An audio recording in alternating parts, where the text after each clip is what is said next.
दोस्तों, पंजाब को हम अन्नदाता की धरती, हरे भरे खेतों और 5 नदियों को भूमि कहते हैं। लेकिन इन नदियों की यही वरदान पग कई बार अभिशाप भी बन सकता है। हर साल पंजाब के कई इलाके बाढ़ में डूब जाते हैं। सवाल उठता है, क्यों? क्या ये सिर्फ प्राकृतिक आपदा है या इसके पीछे कुछ गहरे रहस्य छुपे हुए हैं? आइए जानते हैं। पंजाब का नाम ही पड़ा 5 नदियों की वजह से। सतलुज, ब्यास, रावी, चिनाब और झेलम। समय के साथ नदियों का रुख बदला, नए रास्ते बने। कई पुरानी बस्तियां पानी में डूब गईं। पुराने ग्रंथों में भी जिक्र मिलता है कि पंजाब की धरती अब जल प्रलय जैसे दृश्य बार बार आए।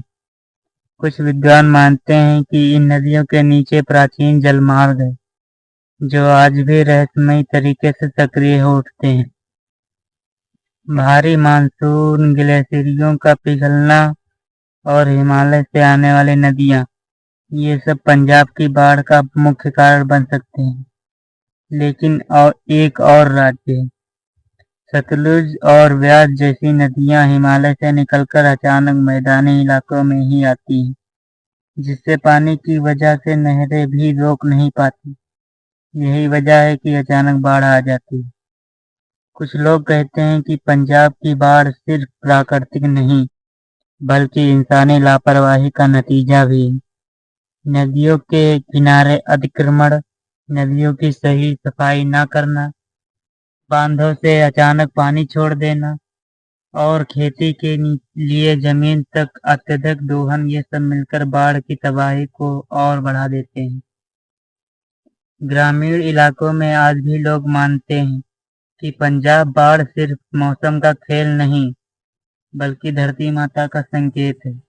कई गांवों में कथाएं प्रचलित हैं कि सब इंसान प्रकृति के संतुलन से छेड़छाड़ करता है, तो नदियां गुस्से में आकर पंजाब के गांव में यह मानता है कि कई 100 साल पहले जब एक राजा ने गुफाओं की आत्मावना की थी, तो उसके राज्य पर जल प्रलय का श्राप दिया गया था। कहा जाता है कि जिस इलाके में वहां राजमहल था, वहीं आज भी बार बार बाढ़ आती है। लाखों लोग गांव के बुजुर्ग बताते हैं कि बारिश शुरू होने से पहले धरती से अजीब सी गुजराहट सुनाई देती है, मानो नदियां गुस्से में। सरकार बांध कुछ स्थानों पर लोग मानते हैं कि पंजाब के नदियों के नीचे कई विशाल गुफाएं रहस्यमयी सुरंगें हैं।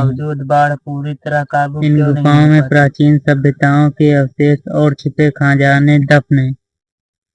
जब पानी का दबाव बढ़ता है तो ये गुफाएं खुल जाती हैं और नदियां अपने रास्ते बदल देती हैं। यही कारण है कि कई बार बाढ़ बिल्कुल अप्रत्याशित तरीके से आती है और लोग समझ नहीं पाते कि यह अचानक कैसे हुआ। गुरु ग्रंथ साहब में जेल और प्रकृति के संतुलन पर कई बार संकेत मिलते हैं।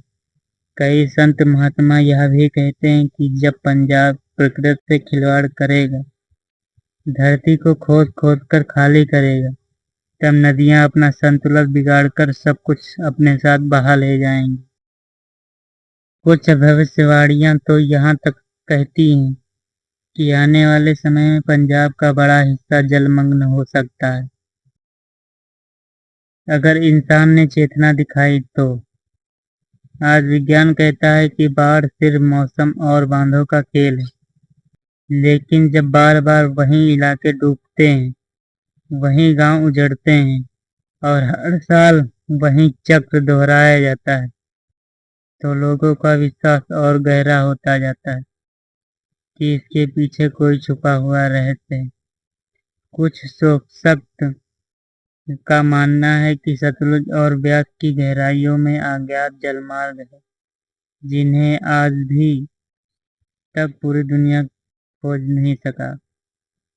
तो दोस्तों, पंजाब की बाढ़ एक रहस्यमयी गाथा है, जिसमें इतिहास, विज्ञान, लोक कथाएं और श्राप सब एक साथ जुड़ते हैं। क्या यह सिर्फ प्राकृतिक आपदा है या धरती का कोई छुपा हुआ संदेश? इस पर आपकी क्या राय है कमेंट में ज़रूर बताइए। अगर यह वीडियो पसंद आया हो तो लाइक और सब्सक्राइब ज़रूर करिए।